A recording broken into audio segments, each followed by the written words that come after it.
The voice whispered my name from inside my skull before I even opened my eyes. It spoke softly, but with certainty, as if it had been waiting for me to wake up. When I sat up in bed, the room was empty, yet the voice was still there, breathing behind my thoughts. I live alone in a small concrete house at the edge of the city, where streetlights flicker and dogs howl all night. I work late shifts, editing audio recordings, so silence has always been my comfort. That night, the silence felt wrong, heavy, like wet cloth pressed over my ears. The voice returned again, low and intimate, telling me to listen carefully.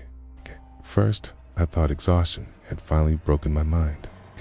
I checked every room, every corner, behind doors, under the bed, inside the bathroom.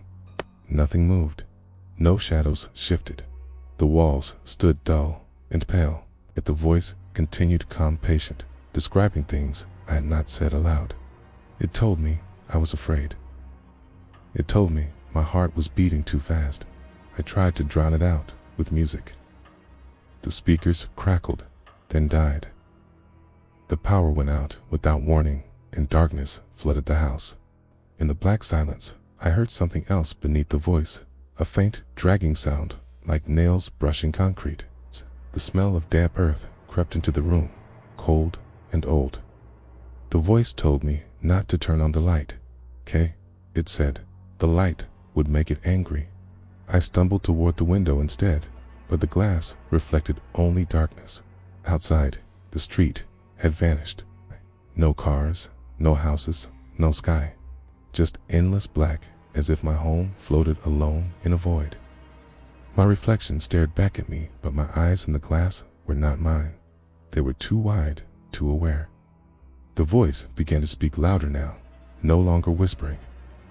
It told me it had always been with me, listening through every quiet moment, waiting for the night when I was finally alone enough to hear it. It told me it was born in silence and fed by attention. I ran to the front door and pulled it open. The hallway beyond stretched longer than it should have, walls breathing in and out. The floor felt soft under my feet, like flesh beneath thin skin. With every step, the dragging sound grew closer. The voice laughed softly inside my head. It said I could not escape something that lived where thoughts were born. As I ran, the walls began to bleed dark streaks that smelled of rust. Faces pressed out from beneath the surface, mouths open in frozen screams. Their eyes followed me, accusing and desperate. The voice explained that they had listened to. That listening was how it learned to shape itself. It reached the end of the hall and burst into a room that did not exist in my house. It was a vast, empty chamber lit by a dull red glow. At the center stood a figure, tall and thin, its body twisted like smoke, trapped in human form. Its face was smooth, without features, except for a wide mouth that opened far too much. When it spoke, the voice left my head and filled the room, shaking the air. It told me this was the place between sound and silence, where it became real. Thanked me for giving it form by fearing it. The dragging sound came from behind me now, and I realized it was coming from my own shadow.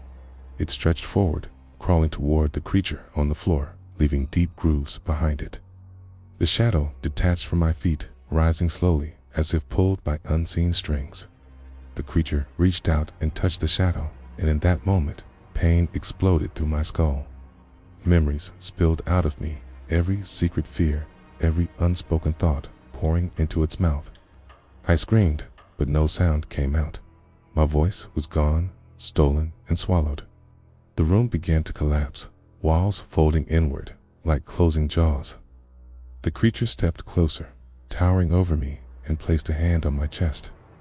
It told me I would be quiet now. It told me it needed a place to stay.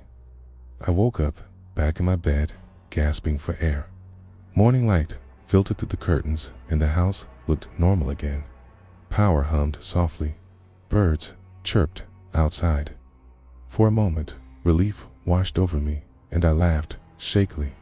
Then I tried to speak, and no sound came out. Days passed, and I remained mute. Doctors found nothing wrong. Tests showed perfect health. Yet every night, When the world grew quiet, I could feel something listening through me, watching through my eyes, waiting. Tonight, I sit in silence as you listen to this story. The voice is calm now, satisfied. It tells me you can hear it too if you stay quiet long enough. If you enjoyed the story, then don't forget to like and subscribe. Thanks for listening.